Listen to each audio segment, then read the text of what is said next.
سلام به عزیزان دلم. امیدوارم حال دلتون عالی باشه. داستان‌های کوچه شما رو دعوت میکنه به سرگذشتی دیگر. داستان زندگی مژگان. قسمت 3. انگار که سالها منو میشناسه. اون از من خواست فرصتی در اختیار خانواده ها بذارم تا بیشتر آشنا بشیم. در کمال ناباوری منو برای برادرش خواستگاری کرد. فرانک با مهارت خاصی سعی می‌کرد نظرمو بدونه. حس خوبی داشتم. وقتی به دلم رجوع می‌کردم، فرزینو دوست داشتم و خودم نمی‌دونستم قلبمو کجا باخته بودم.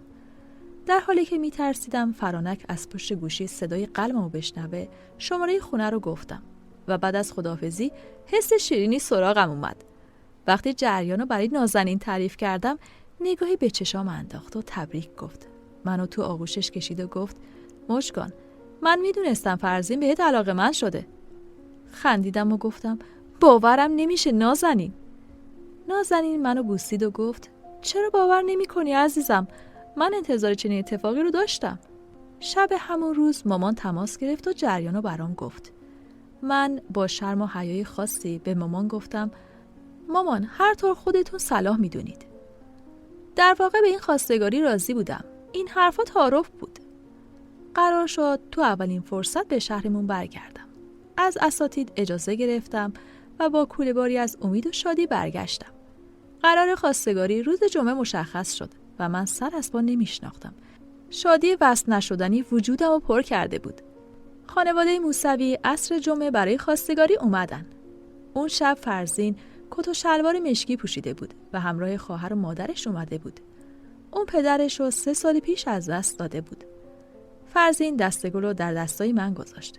قلبم دیگه طاقت حصار تنگ سینمو نداشت. مراسم آوردن چای رو با دلشوری عجیبی انجام دادم و اینطور که معلوم بود فرزین به دل بابا نشسته بود. بالاخره قرار شد من و فرزین تنها صحبت کنیم. وقتی روبروی فرزین نشستم نمیتونستم به صورتش نگاه کنم. همه زیبایی‌های دنیا یک جا تو صورت این مرد جمع شده بود. فرزین صحبتش رو با یک معذرت‌خواهی شروع کرد. اون از من خواست گذشته رو فراموش کنم. مثل خودش که همه چیزو فراموش کرده بود. اون میگفت: برام عجیب بود که اینقدر برای پس دادن پول اصرار داشتی. قبل از اینکه شما رو ببینم فکرهای دیگه‌ای در موردتون کرده بودم که بعد از شناخت بیشتر فهمیدم همشون اشتباه بود. من از رفتارتون خوشم اومد و با مشورت فرانک این تصمیمو گرفتم. برعکس بود. اون داشت از زیبایی‌های من و اینکه دلربا هستم سخنرانی می‌کرد. فرزین گفته ها رو گفت و سکوت کرد. من سر به زیر انداختم و در اضطراب دست و پا می‌زدم. فرزین گفت: نمی‌خواید چیزی بگید؟ سرمو بلند کردم و برای اولین بار چشام با چشای زیباش تداخل پیدا کرد. با صدای لرزان گفتم: آقا فرزین، شما نمیخواین چیزی در مورد؟ فرزین نذاشت صحبتم تموم بشه و گفت: میدونم چی میخوای بگی. به چشام خیره شد. یک لحظه حس کردم میخواد گریه کنه. سپس ادامه داد و گفت: اگه جای من بودی میگفتی؟ فرزین ملتمسانه گفت: من چاره‌ای ندارم. خواهش میکنم منو درک کن. قلبم شکست و دیگه نتونستم چیزی بگم. فرزین ادامه داد و گفت: دوست دارم قبل از اینکه به من جواب بدید همه سنگ‌ها رو با خودتون وا بکنید. هر چی باشه صحبت یک عمر زندگیه. شرایط من با یه آدم معمولی فرق میکنه. خودتون که تو بیمارستان بودید و دیدید.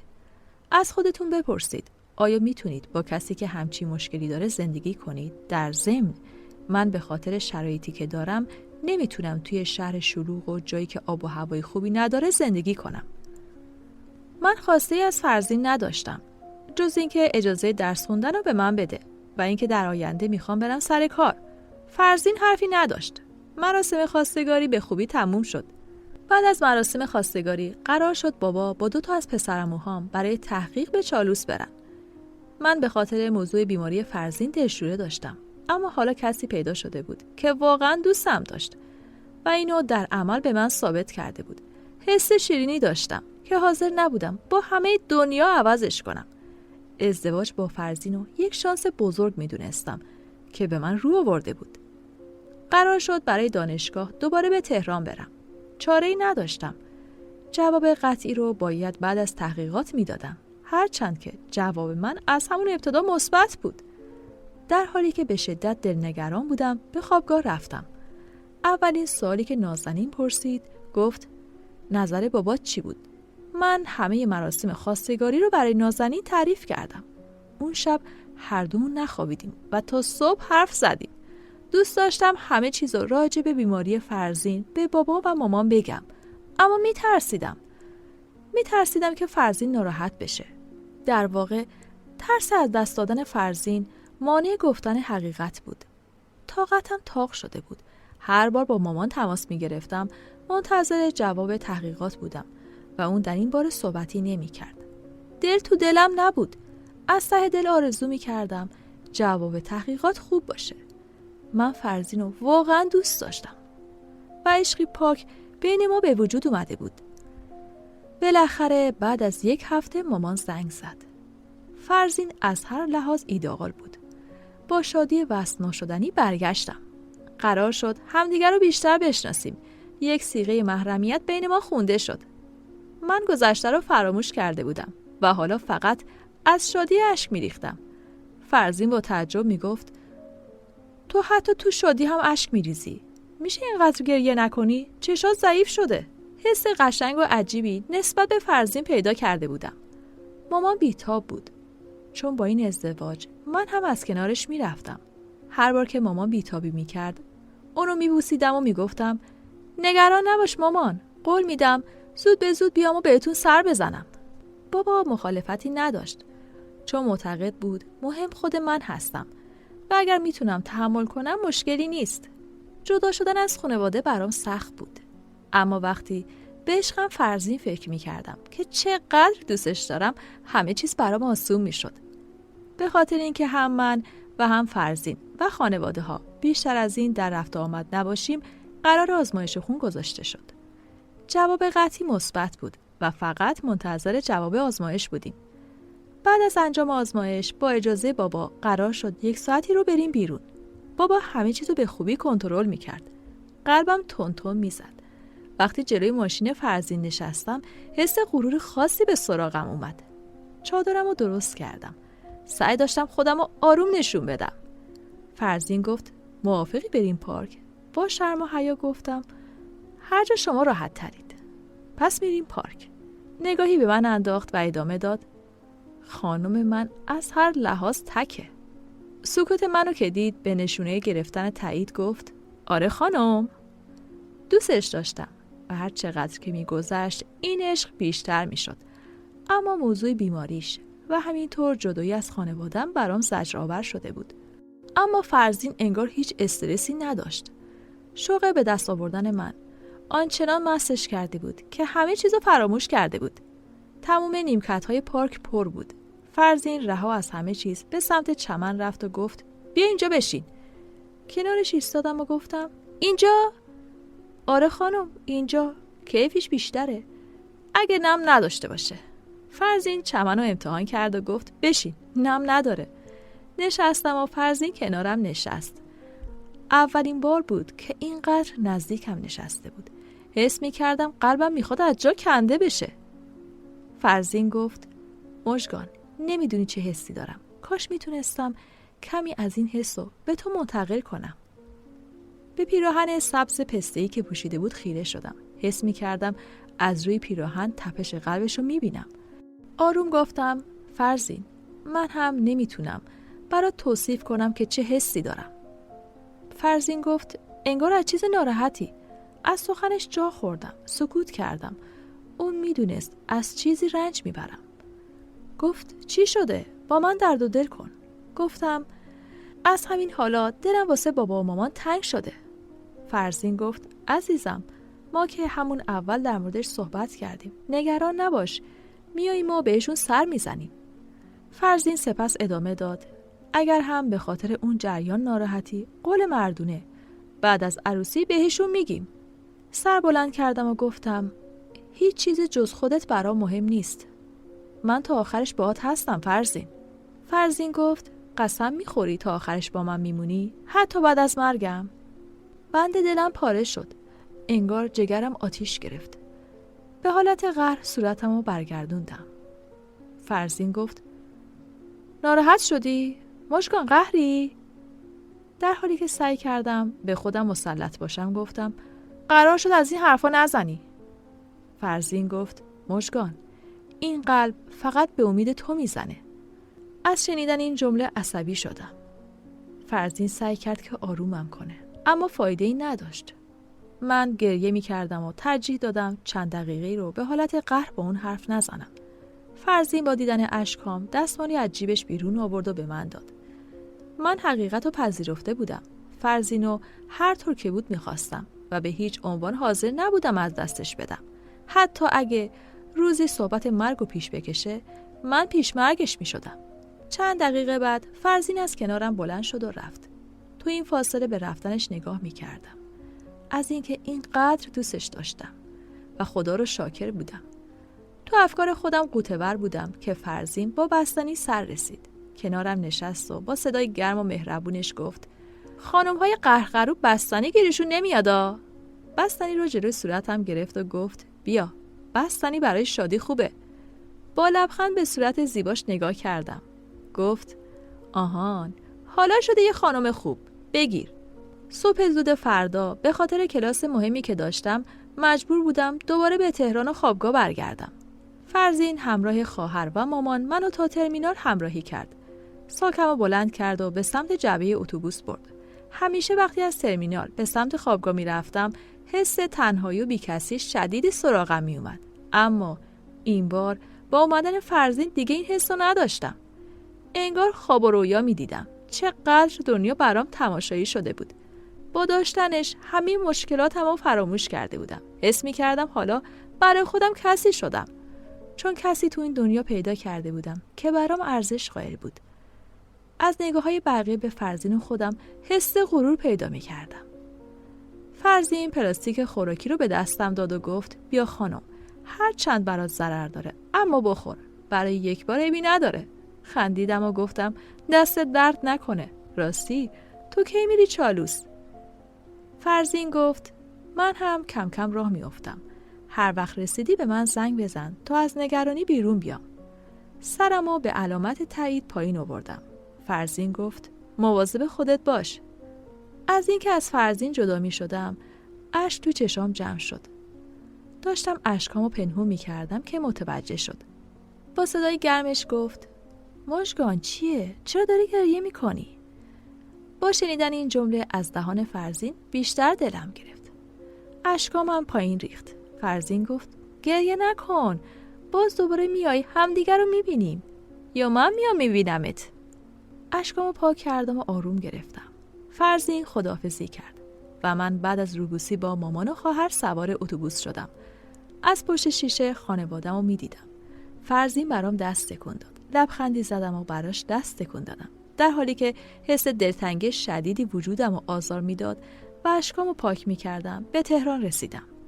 نازنین به محض دیدنم منو تو آغوشش کشید و گفت به همین زودی آقا فرزین تو رو از من گرفت. خندیدم و گفتم این چه حرفی نازنین؟ من هیچ وقت بهترین دوستم رو فراموش نمی کنم. نازنین گفت حتما گرسنه‌ای. میخوای برات غذای ظهر رو گرم کنم؟ لبخندی زدم و گفتم اگه این کارو بکنی ممنون میشم. نازنین به قصد گرم کردن غذا از اتاق خارج شد و من روی تخت نشستم. با فرزین تماس گرفتم. الو سلام. سلام خانم، رسیدی؟ بله، زنگ زدم نگران نباشی. خسته ای؟ تو را بهت خوش گذشت؟ گفتم با شنیدن صدای تو مگه میشه خسته باشم؟ دوباره فرزین گفت مژگان بعد از عروسی خودم میبرم و میارمت. با خنده گفتم پس کارت چی میشه؟ لابد تعطیل. با لحن مهربون و صدای گرمش گفت آره خانمم، واسه تو تعطیل. کاش میتونست ذوق منو از پشت گوشی ببینه. حس میکردم پرنده‌ای هستم که تازه به اون پر پرواز دادن. فرزین قبل از خداحافظی روی درس خوندنم بسیار تاکید کرد و گفت زیاد مزاحمت نمیشم چون میدونم خسته‌ای. دوست نداشتم مکالمه‌ام با فرزین تموم بشه. ازش قول گرفتم دوباره با من تماس بگیره. بعد از خوردن شام نازنین گفت مژگان چیزی راجع به قرضت از آریان پرسیدی؟ به صورتش نگاه کردم. گفتم فرزین خیلی وقت پیش بهم گفت آریان با دیدن پولها خوشحال شده، مثل این که خودش هم از خدا میخواسته به دل من بیفته که پولشو پس بدم. لحظه‌ای سکوت کردم و سپس گفتم فرزین ازم قول گرفته که دیگه راجع به گذشته صحبت نکنم. میدونم اگه راجع به آریان حرفی بزنم عصبی و ناراحت میشه. میدونی چیه نازنین؟ آریان دیگه برای من وجود نداره. فرزین مثل یک فرشته سر رسید و منو نجات داد. نازنین بوسه‌ای به گونه‌ام زد و گفت میدونی چیه مژگان؟ تو خودت یه فرشته ای. ناگهان صدای در اومد. با تعجب نازنین نگاه کردم. نازنین در حالی که از جاش بلند میشد گفت نه ترس، هم اتاقی جدیده. نازنین در رو باز کرد. دختری لاغر وارد اتاق شد. اون با من روبوسی کرد و گفت اسمش غزله. دختر شوخ طبع و مهربانی بود، اما به پای نازنین نمی رسید. بالاخره جواب آزمایش مشخص شد. من و فرزین هیچ مشکلی برای ازدواج نداشتیم. حس خوشبختی شیرین بود که طعمش رو تا به حال نچشیده بودم. اولین کسی که این خبر خوشحال کننده رو به من داد خود فرزین بود و به مناسبت این خوشحالی ازم خواست که برگردم. اما من چاره‌ای نداشتم. نمیتونستم سر کلاسا غیبت داشته باشم. فرزین وقتی فهمید نمیتونم بیام تصمیم گرفت خودش سری به تهران بزنه. اون توجهی به التماسای من نکرد و راه افتاد. نگران رفت و آمدش تو جاده بودم، اما مگه میتونستم حریفش بشم؟ میگفت حتی اگه 2 ساعت هم که شده میاد و برمیگرده. البته میگفت که کاری هم تو تهران داره که باید انجام بده.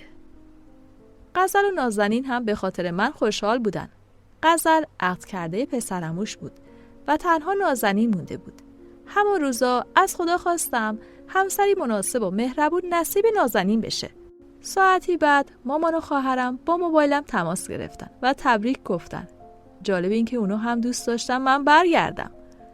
با شنیدن شرایط قانع شدن. قرار شد فرزین جلوی در خوابگاه به دیدنم بیاد.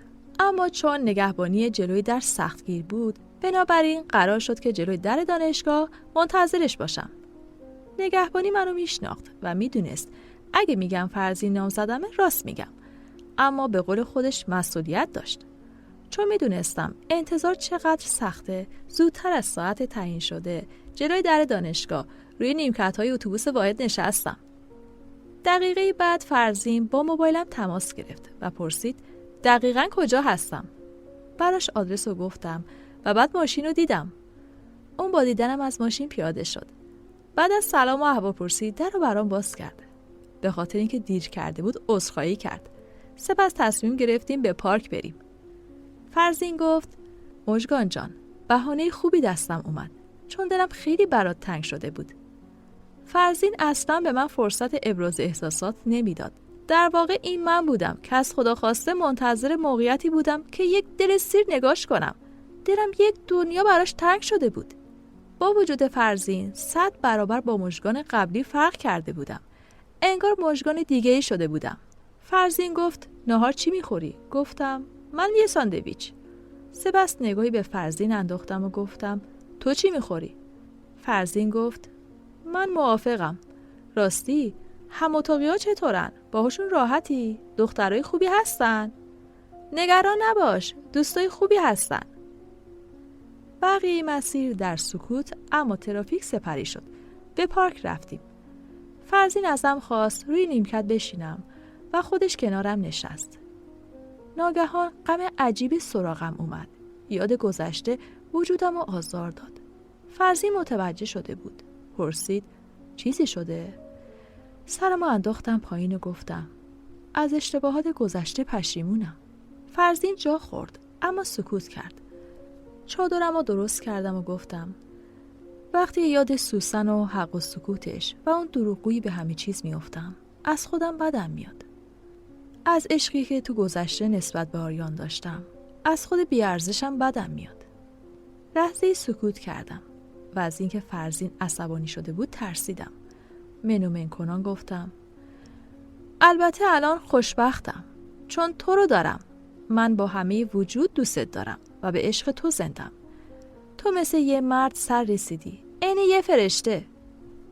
فرزین گفت هر کسی ممکنه اشتباه کنه. گفتم میدونم. میدونی که من از اون دخترایی نیستم که. فرزین گفت بس دیگه. ترسیدم و بقیه حرفمو خوردم. فرزین آهی کشید و گفت من به تو اعتقاد پیدا کردم. چرا فکر میکنی راجع به اتفاقات گذشته باید به من توضیح بدی؟ هم خودم هم خواهرم روی پاک بودن تو قسم میخوریم. مطمئن باش اگه نجابت و صداقت نداشتی هیچ وقت سراغت نمی اومدم. من دوستت دارم مژگان. نجابتت رو و برقی که تو چشماته. این چیزهایی که من باورشون کردم با همه وجود. فرزین سکوت کرد و نشستن گنجشکی توجه هر دومونو به خودش جلب کرد. گفتم منم دوستت دارم. نگاهی به فرزین انداختم. دیدم حال خوشی نداره. دستشو رو قلبش گذاشت. با دیدن این صحنه بند دلم پاره شد. جلو رفتم و نگران گفتم فرزین جان چی شده عزیزم؟ حالت خوب نیست. فرزین حال مساعدی نداشت، اما سعی میکرد به روی خودش نیاره. میخواست آرومم کنه. لبخند زد و نفس زنان گفت چیزی نیست، حالم خوبه، اما فکر میکنم برم تو ماشین بهتره. میخواست از جاش بلند بشه. دیدم نمیتونه. سخت از جاش بلند شد. فرزین خیلی آروم گفت ببخش عزیزم، نمیخواستم اذیت بشی. با شنیدن این جمله گلوله گلوله اشک میریختم. فرزین با دیدن اشکام عذاب میکشید. گله‌مند گفتم اومدن چه ضرورتی داشت؟ چرا حرف گوش نمی کنی؟ چرا با خودت اینطوری میکنی؟ حالش داشت به هم میخورد. ازش خواستم تو ماشین بشینه تا براش آب بخرم. با نگرانی از اون جدا شدم. دائم به خودم لعنت میفرستادم. فرزین به خاطر حرفای من ناراحت شده بود. از بطری آب رو دستش ریختم تا به صورتش بزنه. گفتم خدایا چی کار کنم؟ خدایا. فرزین گفت مژگان جان اگه اینقدر جلوی من بیتابی نکنی من بهتر میشم. لبخندی به صورت زیباش زدم و سعی کردم آروم باشم. تا اون موقع باور نداشتم مشکل قلبیش اینقدر شدید باشه. دقیقه بعد که حال فرزین کمی بهتر شد، گردنبندی طلا به شکل قلب که نگین کاری شده بود گردنم انداخت. بهترین هدیه‌ای بود که تو عمرم گرفته بودم. از اون روز به بعد دلشویی بدی لحظه به لحظه وجودم رو آزار میداد. فهمیده بودم مشکلش چقدر جدیه. اونقدر شوکه شده بودم که حتی اگه خودش اصرار میکرد به بابا و مامانم همه چیزو بگم قبول نمیکردم. قرار شد تو اولین فرصت برای مراسم بله برون به شهرم برگردم. تو این مدت مکالماتم با فرزین بیشتر شده بود. من نگران بیماریش بودم. نصیحتش میکردم و ازش میخواستم مواظب خودش باشه. عکسشو تو کیف پولم گذاشته بودم. هر بار نگاش میکردم بیشتر دلم براش تنگ میشد. قرار شد به محض اینکه تعطیلی در پیش باشه برای انجام مراسم بله برون، تعیین مهریه و بقیه مراسم ها برگردم.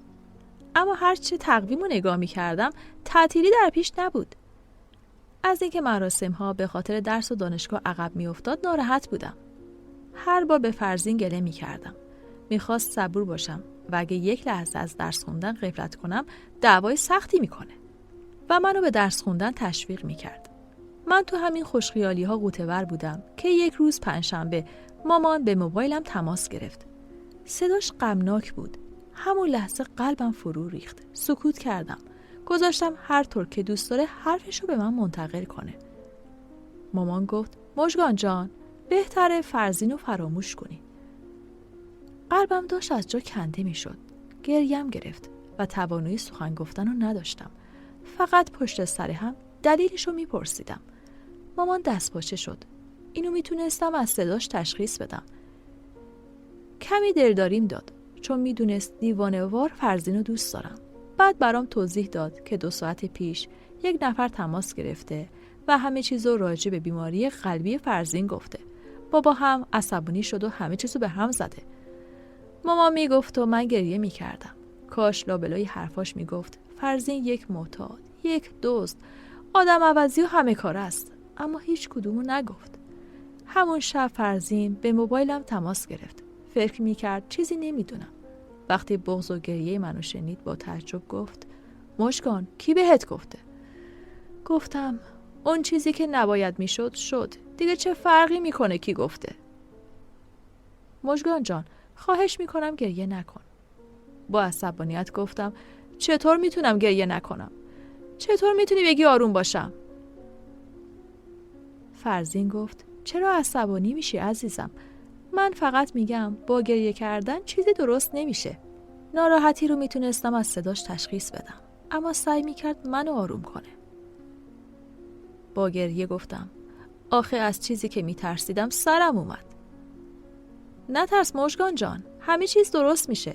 من نمیذارم هیچ کس و هیچ چیز تو رو از من جدا کنه. گفتم قول میدی فرزین؟ قول میدم عزیزم، قول میدم. فرزین اونقدر صحبت کرد تا تونست کمی منو آروم و مطمئن کنه. اون شب تا صبح فقط گریه میکردم و دعا. نازنین و غزل دلداری میدادن، اما فایده ای نداشت. صبح با موبایل فرزین تماس گرفتم. خاموش بود. وقتی با مامان تماس گرفتم برام تعریف کرد و گفت از دیشب تا به حال فرزین و خانوادش چند بار با پدرت تماس گرفتن، اما بابات جوابشونو نداده. نمیدونی چه اوضاعی بدیه. اونقدر عصبانیه که نمیشه باهاش حرف زد. التماس کردم و گفتم مامان خواهش میکنم یه کاری بکن، فقط تو میتونی راضیش کنی. مامان گفت موقعیت خوبی نیست. کافیه کسی راجب فرزین و موسوی ها حرف بزنه. داد و بیداد را میندازه. میخواد همه چی رو به هم بریزه. گریه کردم و مامان سعی میکرد آرومم کنه.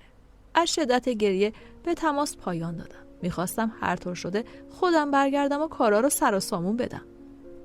به خونه برگشتم. اون روز بدترین روز عمرم بود. برخلاف گذشته هیچ کسی منتظرم نبود. بابا به محض ورودم به خونه سیدی محکمی به صورتم زد. گفت تو از همه چیز خبر داشتی و نگفتی؟ در حالی که صورتم از سیلی میسوخت سرمو پایین انداختم. بابا گفت هنوز از این که تو میدونستی شک دارم، اما تو از این که باید فرزین رو فراموش کنی شک نکن. با این جمله بابا آتیش گرفتم. با گریه گفتم ولی من فرزین رو دوست دارم. حاضرم به خاطرش هر کاری بکنم. میخوام کنارش باشم. بابا با فریاد گفت نمیخوام صدا تو بشنوم. همین که گفتم. به خودم جسارت دادم و با صدای لرزان و با اعتراض گفتم بذارید یه چیزی رو براتون روشن کنم بابا. حتی اگه بیماری فرزین اونقدر بد باشه که تنها 1 ثانیه عمر میکنه، ترجیح میدم کنارش باشم و با اون بمیرم. حتی اگه لازم باشه قلب خودم رو بهش هدیه میکنم. هنوز صحبتم تموم نشده بود که بابا سیلی دومو به صورتم زد. چشام سیاهی رفت و بغض گلومو گرفت. بابا گفت دختره ی احمق، بذار برات روشن کنم. فرزین مرد، میفهمی؟ مرد. با شنیدن این جمله از دهان بابا گریه کردم و به اتاقم رفتم. نالان و گریان مامانو واسطه کردم که اونو راضی کنه. مامان از هر راهی برای راضی کردن بابا وارد شد. مامان به بابا میگفت مژگان فرزینو دوست داره. اون پسر خوبیه. داری اشتباه میکنی مرد. بابا میگفت اصلا این آقا از هر لحاظ مناسب. من نمیخوام دخترم به این زودی بیوه بشه. در ثانی اون دروغ گفته. پنهون کاری کرده. چیزی بدتر از این ما باید از غریبه ها بفهمیم. مامان میگفت اونا با هم بیرون رفتن. فکر آبروی ما رو کردی؟ خب رفته باشن. مگه چند بار رفتن؟ مرد همه از موضوع نامزدیشون خبر دارن. اونا صیغه هم هستن. حتی اگه عقد کرده هم بودن یا عروسی هم کرده بودن من خودم طلاقشو میگرفتم. هرچی مامان میگفت بابا جواب میداد و از موضع خودش کوتاه نمی اومد. بعد از کلی جر و بحث مامان گفت یعنی ناراحتی مژگان برات مهم نیست؟ اون به فرزین وابسته شده. بابا هم میگفت مژگان 2-3 روزی گریه میکنه بعد خوب میشه. از اون طرف فرزین خیلی تلاش میکرد. وقتی به من زنگ میزد پشت تلفن فقط صدای گریه منو میشنید. دلداری میداد و میخواست صبور باشم. اون پدر بزرگمو واسطه قرار داد. پدر بزرگ سعی کرد پسرشو راضی کنه، اما مرغ بابا 1 پا داشت. حرفای پدر بزرگ هم اثری نداشت. بابا اونقدر بر اعتقاد خودش پافشاری کرد که کم کم مامانو به جبهه خودش کشوند. امیدم دوباره ته کشید و لحظه به لحظه ناامیدی امونمو بریده بود. هر چقدر گریه و التماس میکردم فایده‌ای نداشت. نمیدونم هر کسی دیگه جای من بود چی کار میکرد. اما من با جگر سوخته دل از دنیا شستم. خانوادم فرزین رو جواب کردن و من برای همیشه سکوت کردم. انگار لال شده بودم. با بابا قهر کردم.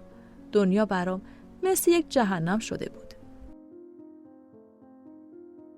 همراهان جان کانال داستان‌های کوچه، از شما ممنونم که تا انتهای این ویدیو هم با من همراه بودید.